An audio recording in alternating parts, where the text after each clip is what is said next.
अभी पाठ की सिद्धि के लिए 3 बार ओम शब्द का नाद किया जाएगा।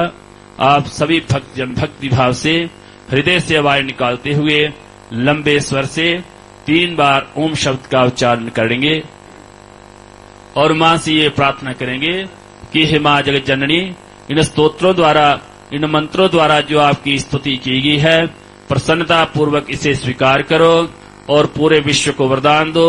सबके कष्ट, सबके रोग, सबके शोक दूर करो, सबकी अंग संग रक्षा करो, सदा सर्वदा सबका मंगल करो। ऐसी मंगलमयी प्रार्थना करते हुए 3 बार ओम शब्द का नाद करेंगे।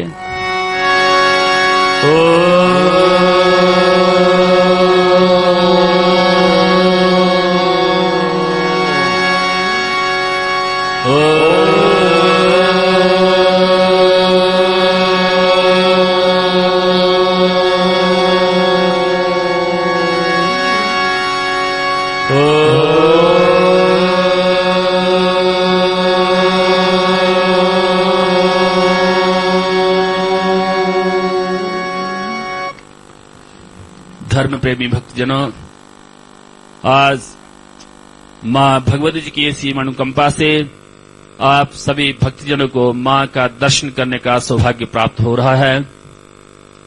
आप बड़े ही भाग्यशाली हैं जो कि मां की गोदी में बैठ करके मां के स्तोत्रों का आपने पाठ किया। मां भगवती इसी दिव्य गुफा के भीतर पिंडी स्वरूप में विराजमान हैं, जो कि माता श्री महाकाली, माता श्री महालक्ष्मी, माता श्री महासरस्वती के रूप में विराजमान हैं। वे वही आध्या शक्ति हैं, ब्रह्म विद्या हैं, जिन्होंने असंख्य बार अपने भक्तों के कष्टों का निवारण किया, देवताओं के कष्टों का निवारण किया, यहां तक कि बड़े बड़े जो अवतार हुए उनके भी कष्टों का निवारण किया। ये मां जगत जननी अपने सभी भक्तों के दुखों का निवारण करती हैं और उनकी मनोकामनाएं पूर्ण करती हैं।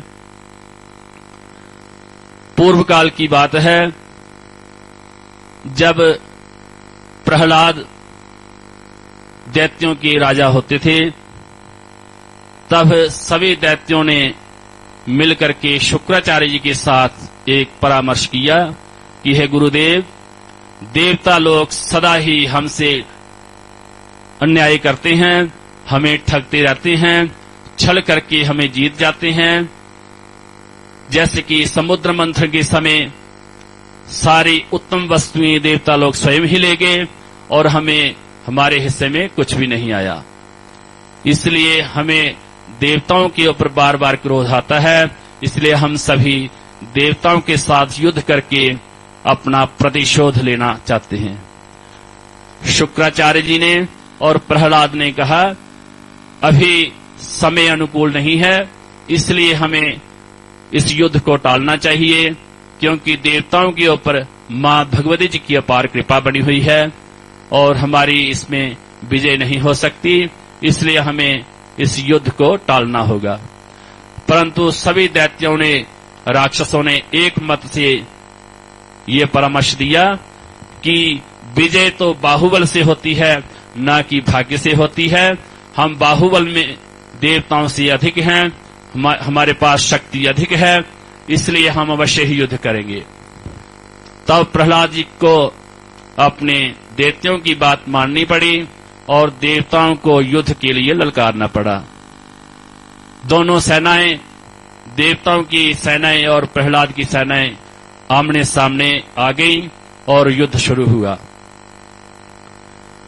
दैत्यों का पलड़ा भारी था, वे बड़े ही युद्ध कौशल और पराक्रम से युद्ध कर रहे थे। 100 वर्षों तक प्रहलाद और इंद्र जी का युद्ध हुआ। उसके उपरांत राक्षसों की सेना की विजय हुई और देवताओं की पराजय होगी।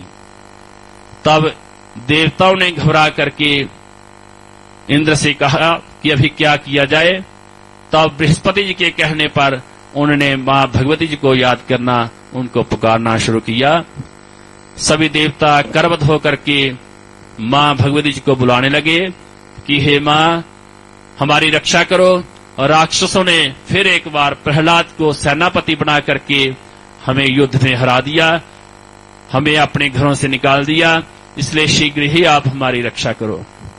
तब मां जगजननी सिंह के ऊपर सवार होकर करके देवताओं को दर्शन दिए। बोलिए दुर्गा मैया की जय।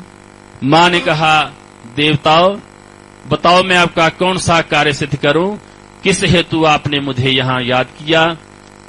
तब देवता लोग बड़े ही क्रंदन स्वर से मां से अपना जो दुखड़ा था वो कहने लगे कि मां, राक्षसों ने प्रहलाद को सेनापति बना करके हमें युद्ध में पराजित कर दिया, क्योंकि प्रहलाद जो हैं स्वयं नारायण के बड़े भक्त हैं और भगवान विष्णु का उनके ऊपर विशेष आशीर्वाद है, इसलिए हम उनका कुछ भी नहीं बिगाड़ सके।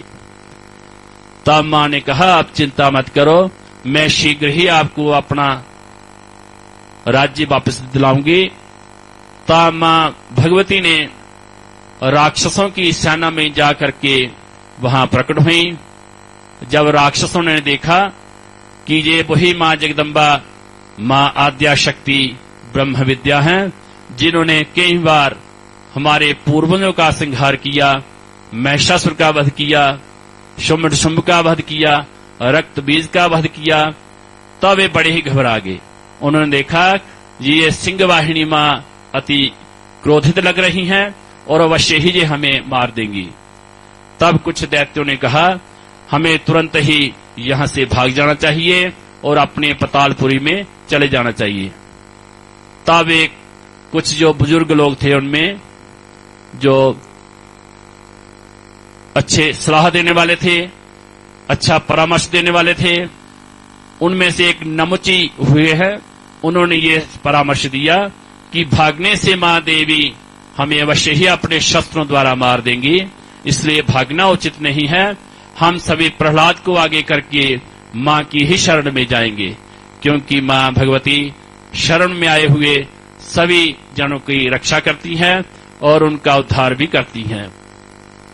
क्योंकि शरणागत दीनार्थ परित्राण परायणे सर्वस्याति हरे देवी नारायणी नमोस्तुते।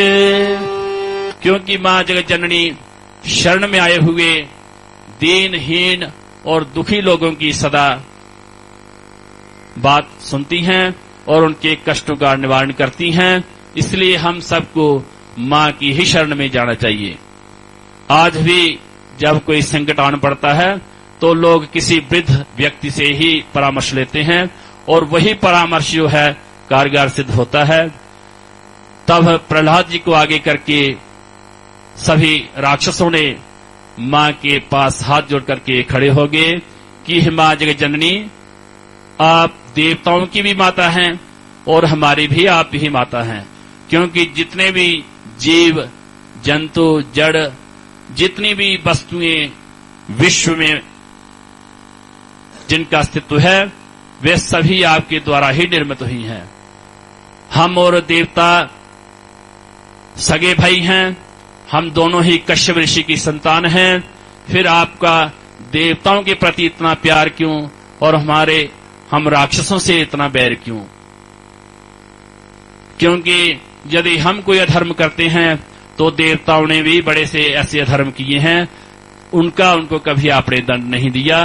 बृहस्पति ने कितना अनाचार किया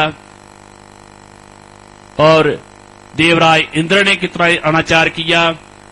इस तरह की वो बातें सुना करके जो देवताओं द्वारा हुए कुकर्म थे वो मां को कहने लगे कि मां जगत जननी, वो लोग भी अधर्म करते हैं, आप उनको कुछ नहीं कहती, और जब हम कोई अधर्म करते हैं आप हमें मारने के लिए आ जाती हैं।